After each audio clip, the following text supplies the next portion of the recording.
We'll call to order the Board of Zoning Appeals.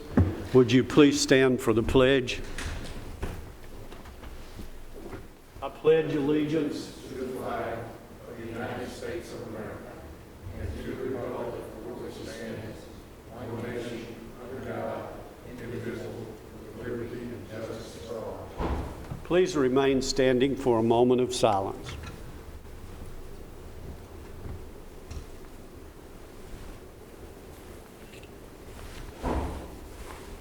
Thank you. I think Danielle will be taking the notes, so be very specific in your motions and requests. Would you call the roll, please? Thank you. Gary Farley. Here. Amber Brown. Here. Jerry Sartain. Here. Joe Machado. Here. William Harper. Here. Renee Curtis. Here. Zane Cantrell. Present. You have the September meeting notes before you. Are there any changes or additions to the minutes? Move to be approved, Mr. Chairman. Have a motion to be approved. Second. Have a second. Call a roll, please. Gary Farley. Yes. Amber Brown. Yes. Jerry Sartain. Yes. Joe Machado. Yes. William Harper. Yes. Renee Curtis. Yes. And Zane Cantrell. Yes. In pursuant to Governor Lee's executive order, it is necessary to conduct this meeting electronically in order to protect health, public, and safety welfare. Do I have a motion to that? Have a motion? Have a second. Call a roll, please. Gary Farley. Yes. Amber Brown. Yes. Jerry Sartain. Yes. Joe Machado.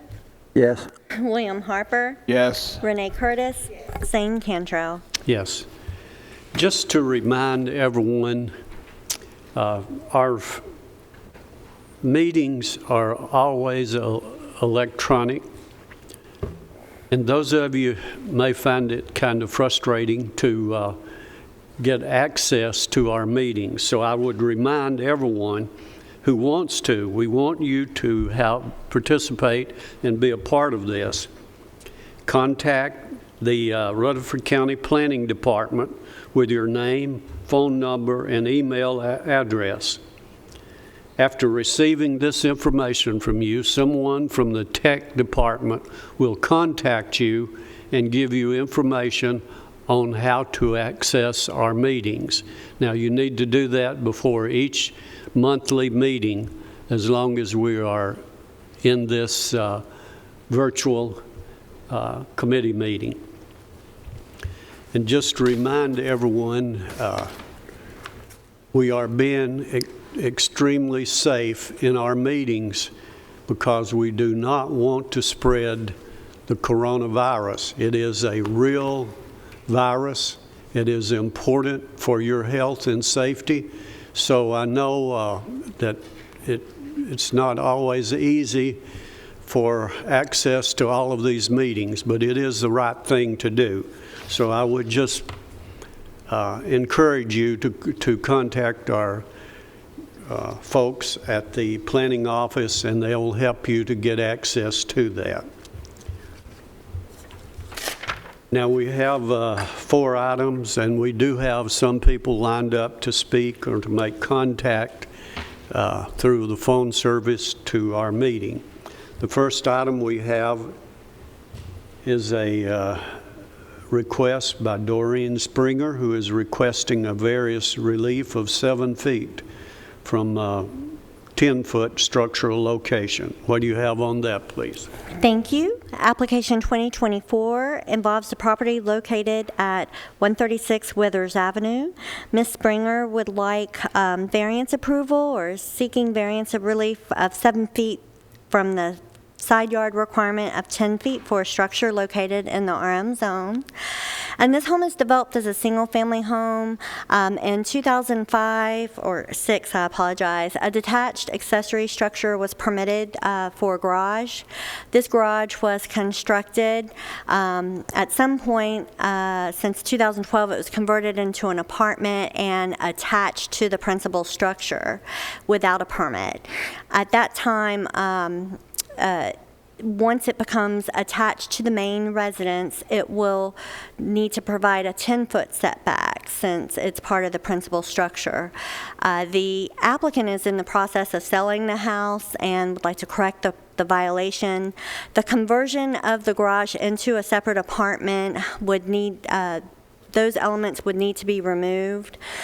We find that the request fails to meet all of the criteria for variance approval.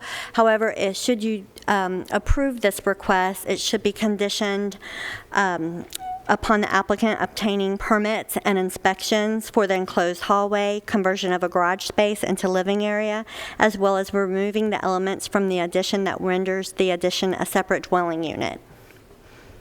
And these are photos of the existing structures and the portion that we are considering tonight that encroaches into the side yard. And the surrounding area. This property, or the adjacent property, was recently surveyed, so you can see how close it gets to this particular side yard. I believe Mr. Thomas has signed up to speak tonight, and his number was given to OIT. And this is just, we are not looking to see any changes or any expansions as a result of your approval. They are just correcting an encroachment into a side yard. And that concludes our presentation. Do we have anyone that's calling in on this, representing it? The applicant, Ms. Springer, either she's participating on Zoom or she's present here in the audience, so if she would like to speak. She is present, okay. Do we have any questions from the board? Any comments? We'll open this now for a public hearing for anyone who would like to call in or speak on this request. We'll close the public hearing.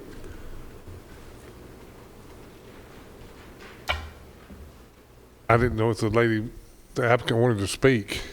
Did she? No, we're not allowing anyone to speak personally here, unless you have a question for them. Sir, I would like to speak. Oh, wait, okay. I think we probably need to provide additional time to let the people, if this is Mr. Thomas, he signed up to speak, that just spoke over. I would like to speak. Okay, go ahead. You want to open it up for public hearing? Yes, And open Nick this, has- we'll reopen this for public hearing. Go ahead. Yes, my name is Daniel Thomas.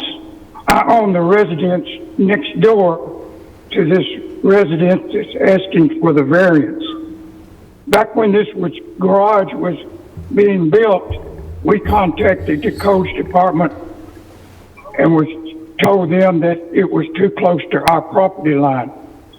Then we called them again when they turned it into an apartment and asked them about that, and nothing was ever got back to us on that.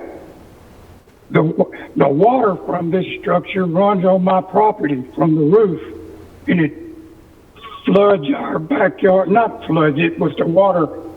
A lot of water runs out of the downspouts into our yard.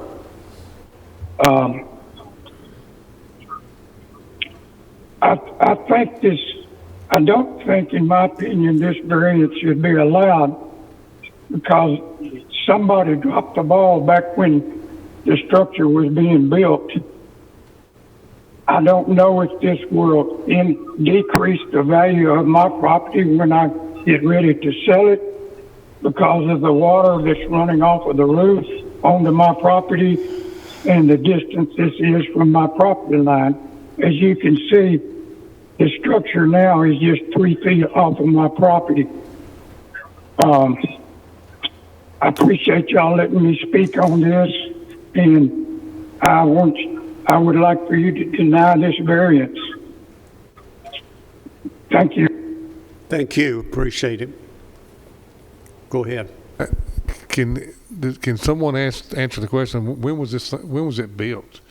Okay, so I got with the building department, and in 2006, there was a permit for a detached accessory structure. At that, detached accessory structures only have to provide a 5-foot setback. And maybe, I don't understand what happened in 2006.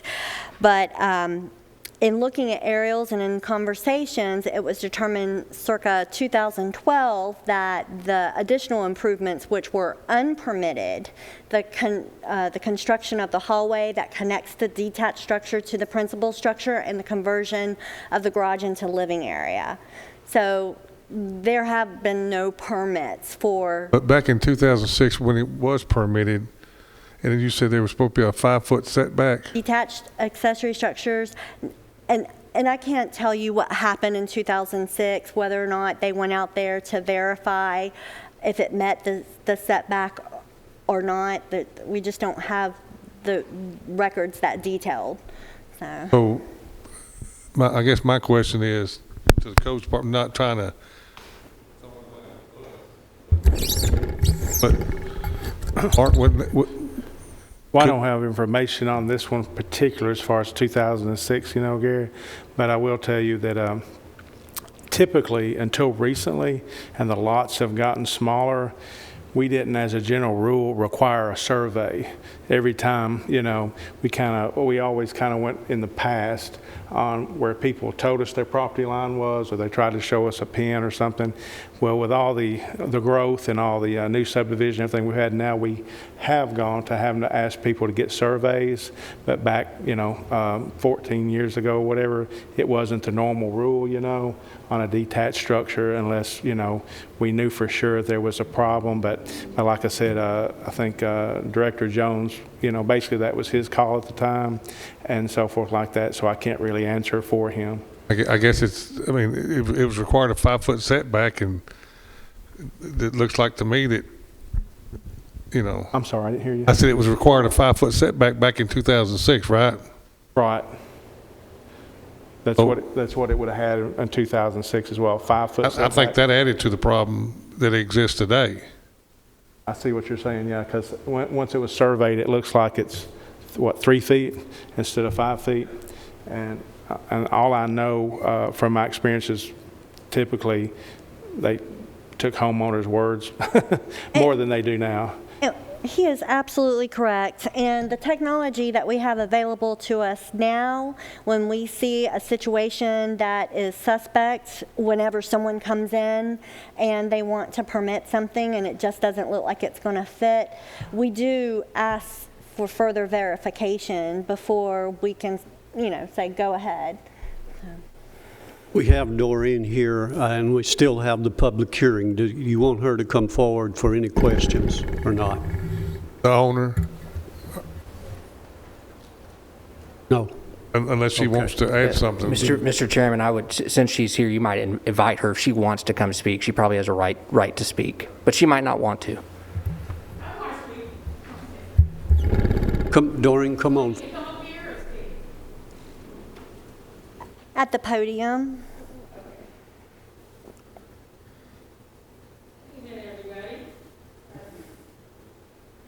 Doreen, last name Springer, and I live at 136 Withers Avenue, Smyrna, Tennessee. Now, in 2000, and the guy that talked, he never spoke to me since I bought that house 20 years ago. So I don't know what he's talking about, water run on his property.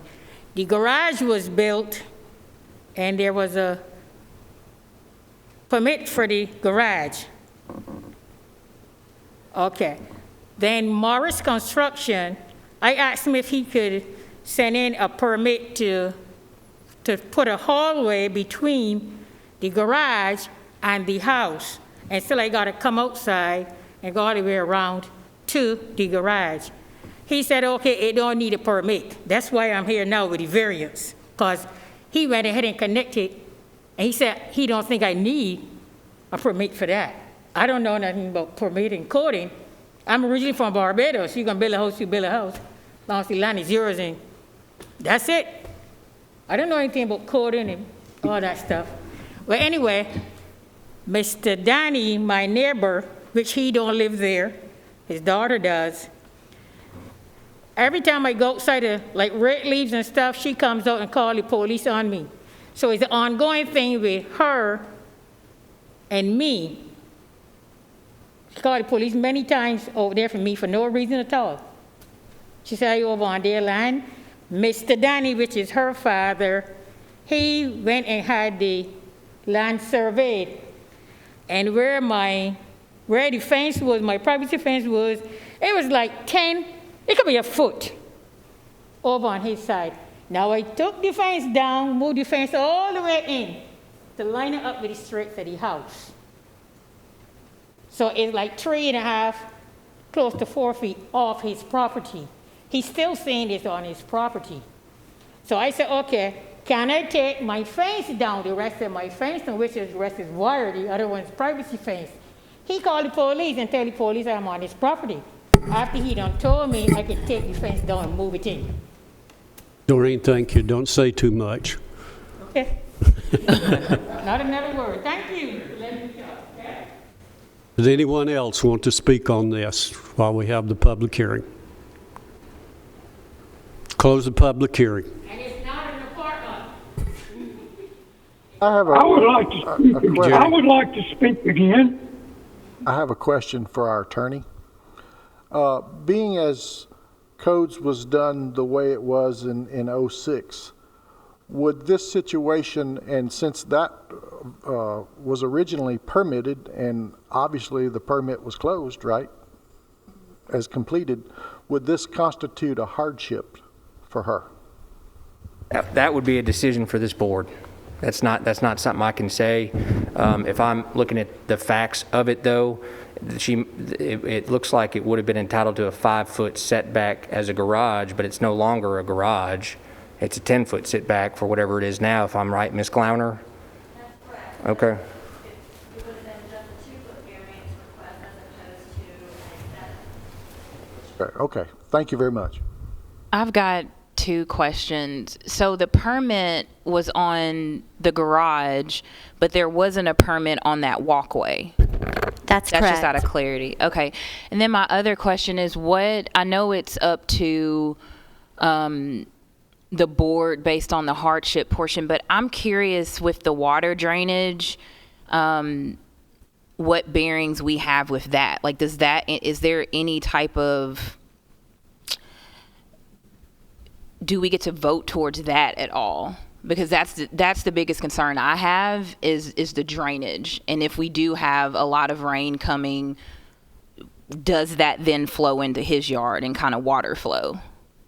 I mean, I'm assuming that you guys could condition your approval upon the recommended condition that we already expressed in the staff report and read aloud here, and then to investigate as to whether or not the downspout could be modified in such a manner that it didn't flow onto the adjacent property. But I'm not qualified to determine that, but we could ask for them to investigate that.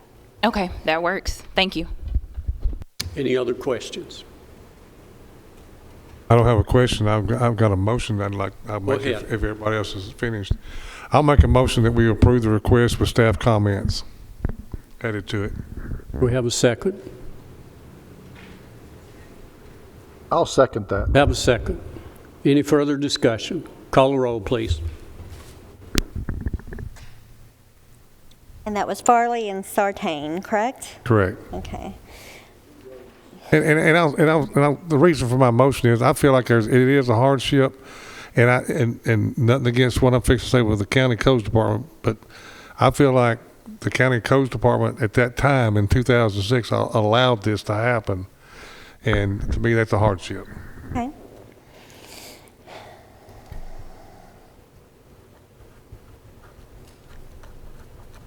Okay, Gary Farley, Yes. Amber Brown, Yes. Joe Machado, Yes. Jerry Sartain, Yes. William Harper, Yes. Renee Curtis, Yes. Zane Cantrell. Yes. The next item we have is a request by Todd James and Chrissy Modendorfer, and this request is for a special exemption approval for an accessory dwelling, and this does not meet the design standards of ADUs. What do you have on that, please?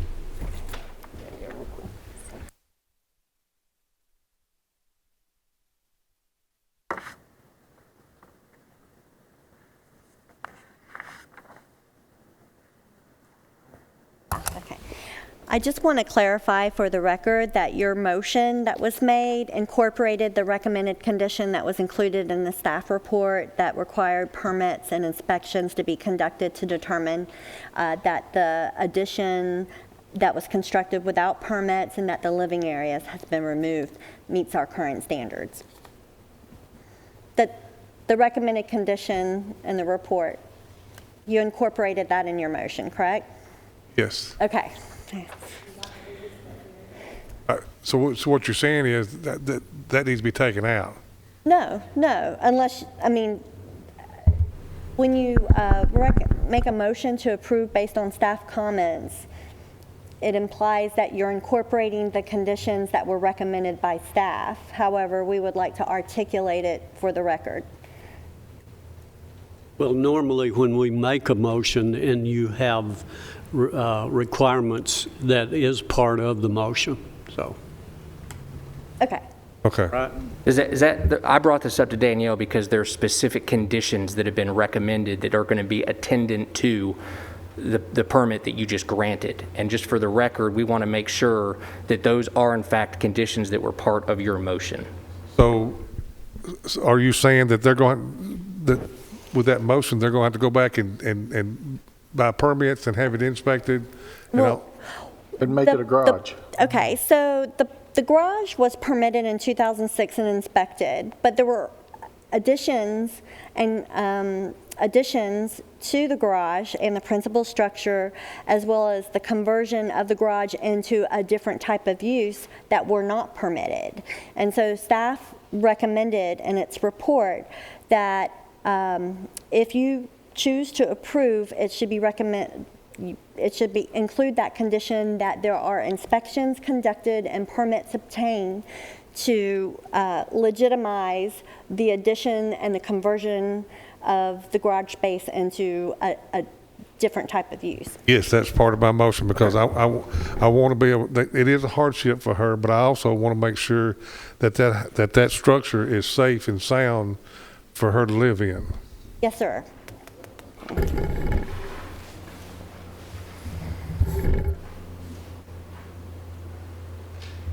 What I read that, because I just read it and you got the page up. Okay, yes. What it's saying on staff findings, should the board choose to approve the request in application 2020-024, approval should be conditioned upon the applicant obtaining permits, inspections for the enclosed hallway, conversions of a garage space into living area, as well as removing the elements from the addition that renders the addition a separate dwelling unit.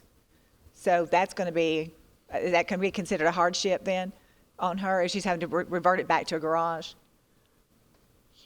She can have it as living space, but not have the kitchen and stuff in it that makes it a separate living space. So removing the elements, whatever that is in codes, which closets and kitchens or whatever.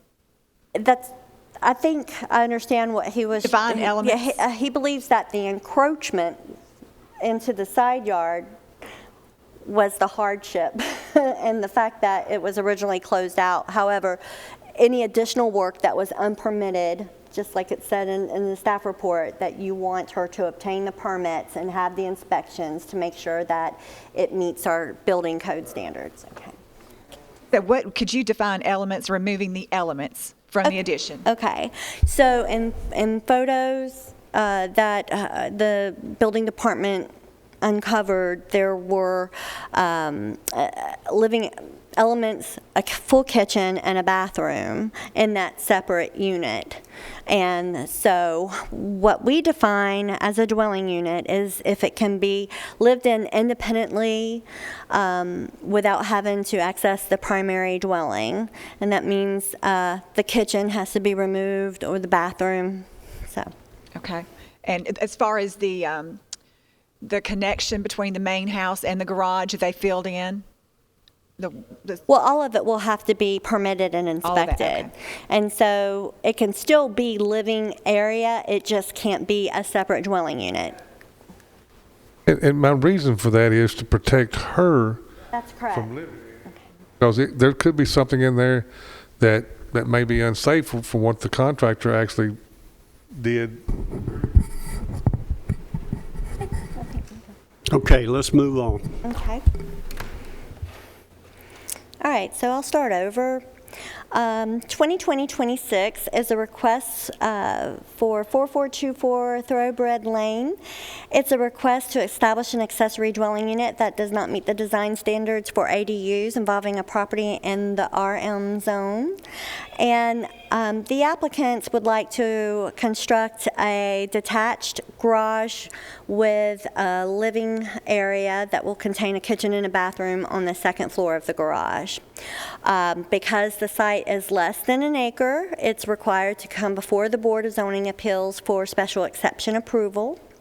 The applicant resides in the main structure, and the accessory structure will be occupied by a family member.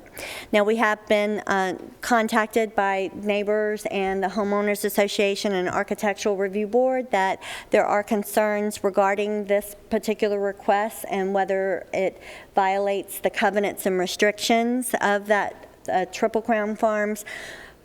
We do not enforce covenants and restrictions, and we're only considering this exception based on the zoning ordinance and what it allows. And so that will be a separate matter that the applicant will have to resolve with the Homeowners Association and Architectural Review Board before they proceed.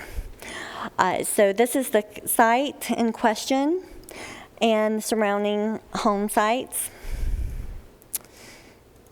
And this is the existing principal dwelling. The garage will be located in the rear yard of the home. We have been notified by CUD that they have no issues just as long as a sewer force main easement that's established is not encroached upon, and that will be verified if they move forward with construction. Based on the location of they show on the concept plan, it shouldn't be an issue, but we will, if this is approved and they move forward with the construction, it will be verified. I have passed out several letters from residents in the community that have established their concerns regarding the impact of the proposed structure on the surrounding neighbors, and they also identify the covenant restriction that limits each home site to a single-family dwelling. So for the purposes of our special exception consideration, staff found that it met the guidelines for special exception approval. And that concludes our presentation. Okay, we have someone online. Yes, this is the applicant. Okay, we have the applicant online. Do you want to add anything to this that, any statement? Any statement? Are you able to hear me okay? I can hear you. I have no statement. Okay. Are there any questions No. from the board? Okay, we'll open this for a public hearing for anyone who'd like to call in to speak on this request.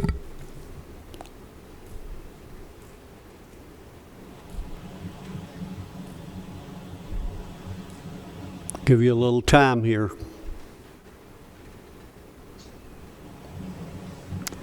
Did you have any? We had a Mr. DePaula who requested to speak. Yeah. And we have these written That's correct. They wanted to be on record that the covenants limit it to a single Yeah. family. And just to remind everyone and you also, we don't do anything with the covenants. That's between you and the homeowners. So we'll close the public hearing. Make a motion, Mr. Chairman, being as staff recommends approval, and we don't deal with the covenants and such, so that it meets the requirements, so I'll make a motion that we approve it. Okay, Harper, say second. your motion again, please. I'll make a motion that we approve it, please. But then, that's it. Well, With the, it meets the staff's requirements and Okay. In every way. We don't worry about okay, covenants, so I make a motion that we approve it. okay. We did close the public hearing. We have a second on that. Harper, second. Have a second. Any further discussion? Call the roll, please. Gary Farley, Yes. Amber Brown, Yes.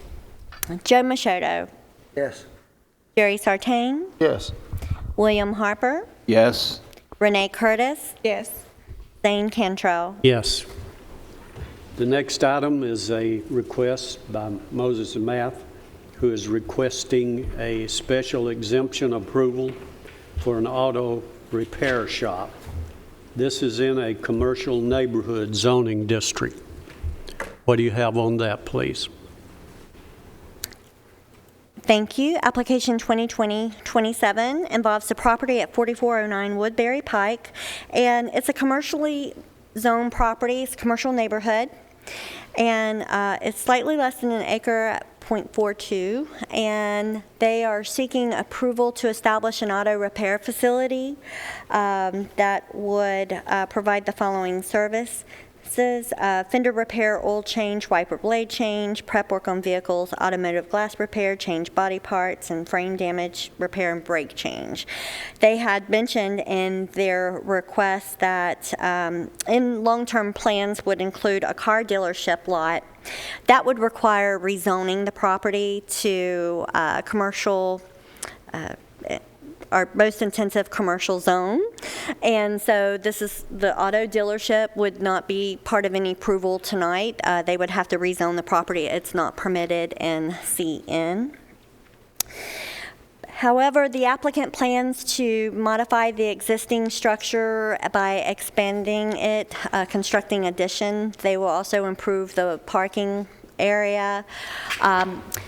Tonight's approval the applicant would not be able to go tomorrow and establish the use on the property. They would have to demonstrate meeting all of our development requirements, so they would need to submit a site plan for review.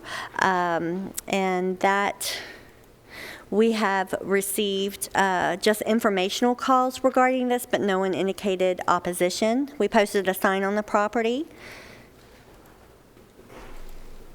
Bless you. And these are photos of the existing site. So it was once used as a restaurant, from what I've been told. I don't know personally, but the applicant included a plan to show how they plan to utilize the existing space and where the addition would be constructed. And that concludes our presentation. Okay, we have someone online now. This is the applicant. The applicant is online. Do you have anything you want to add to this? I do not, sir. Okay. Are there any questions of the applicant at this time?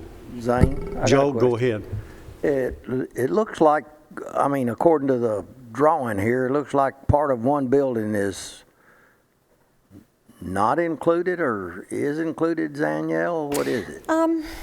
Okay, so there's one structure that's roofed that's on the property. It looks like a structure from the aerial, but if you go out there, there's only a front. There's no back. It's not even a structure. There's nothing habitable about it. I'm assuming that there are plans to maybe remove it, or that wasn't discussed. It was only the. Is it like a carport? I'd hate to say it, but it's kind of like a movie set, because Yeah. It's just open. All you see, I thought it was reflective film when I went out there, and I was seeing a reflection, and then it dawned on me I was looking right through to the back of the property. So,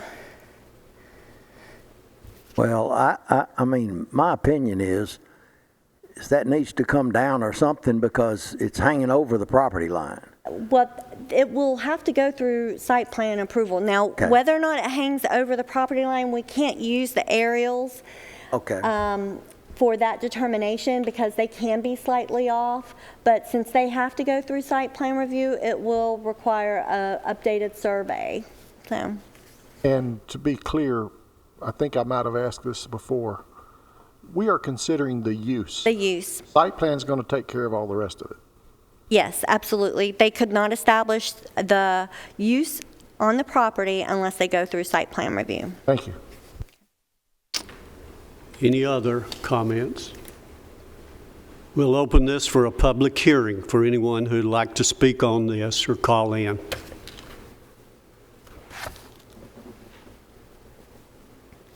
Close the public hearing.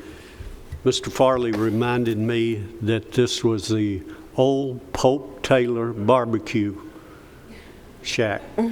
Now, back in the old days, this was a place to go to get Yeah, barbecue. what's So I'm glad to see something that's going in out there, regardless. So it's not going to be barbecue, but I move to approve this. I'll second.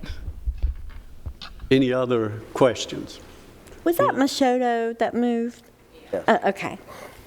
Okay, we'll entertain a motion on it. Close the public hearing, entertain a motion. Move to approve it. Joe, Move Second. to approve it. have a motion. Do we have a second? Me, second. Have a second. Any further comments? Call a roll, please. Gary Farley, Yes. Amber Brown, Yes. Joe Machoto, Yes. Jerry Sartain, Yes. William Harper, Yes. Renee Curtis, Yes. and Zane Cantrell. Yes. The next item is a request by Gregory Laurer, who is requesting a special exemption approval of a major home-based business. This is auto repair, but this is in a residential area. What do you have on it, please? Thank you. Application 2020-28 involves the property at 9443 Old Lebanon Road. It is a request for special exception approval for the establishment of a major home-based business involving auto repair. The applicant is located on a 20-acre site located in the RM zone, and they have an existing auto repair business, but they would like to expand on the property using an existing structure. As you will see, this is the drive that leads up to the area that will be used for the car repairs. An existing structure, I think, that serves as a garage for the applicant or storage building. Surrounding area. So it's a large tract.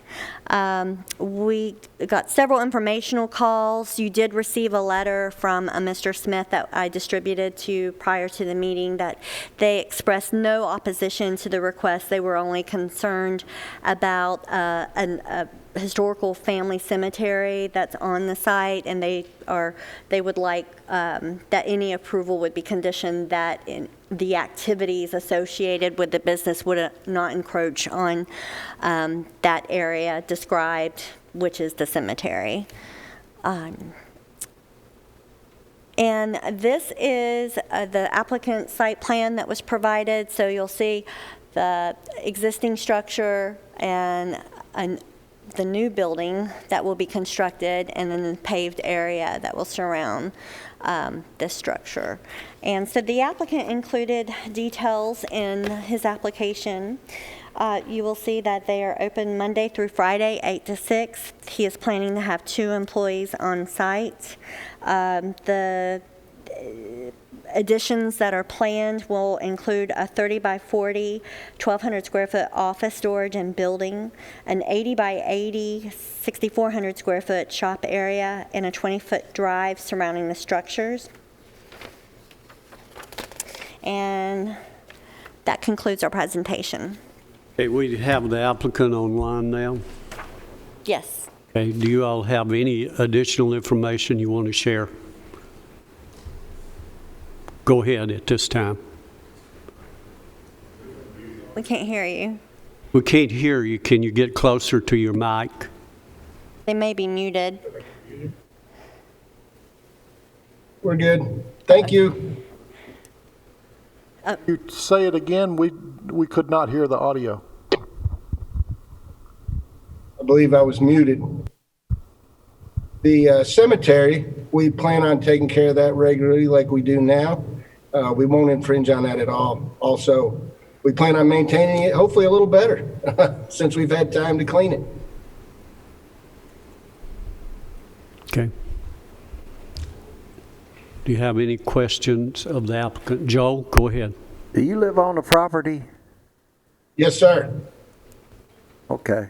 All right. Thank you. Can you tell me where your closest residence will be to your shop, neighbor? To the south of me, it's approximately, I'd say 1,000 yards. Okay, so it shouldn't be a noise problem, huh? No, sir. You know, we have great relations with our neighbors, and we speak regularly and never had a problem.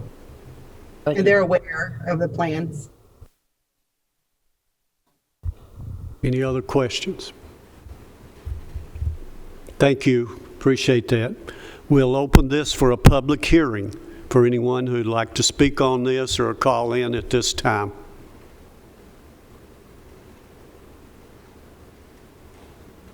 Close the public hearing. Entertain a motion or any Motion further to approve.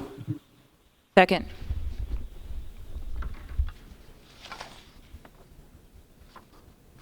Say that again.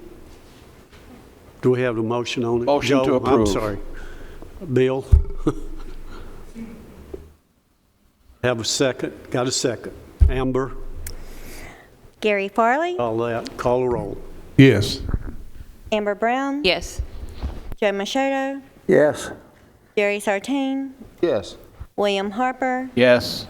Renee Curtis, Yes. and Zane Cantrell. Yes. Do we have any other business to come before the BZA? No, sir. Let me ask you this. Are we going to plan any sessions at the end of this year? Are we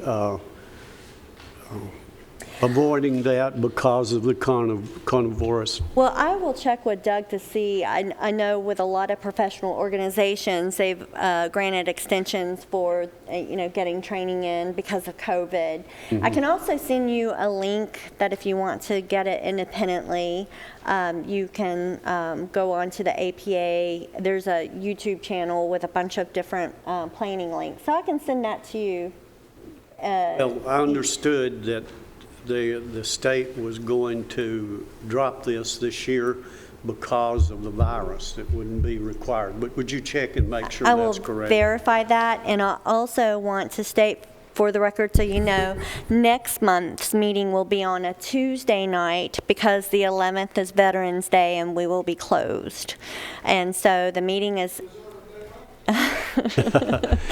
we really I love need being to, here. I think you're exempt from that this year, but we'll make it. She'll check, make sure, and especially since Mr. Farley keeps me informed about the governor. I think he's on quarantine. I hadn't heard that. And Trump and his lady is just getting out of quarantine, so this thing must be pretty serious. Yeah. Okay. We are adjourned. Thank you, everyone.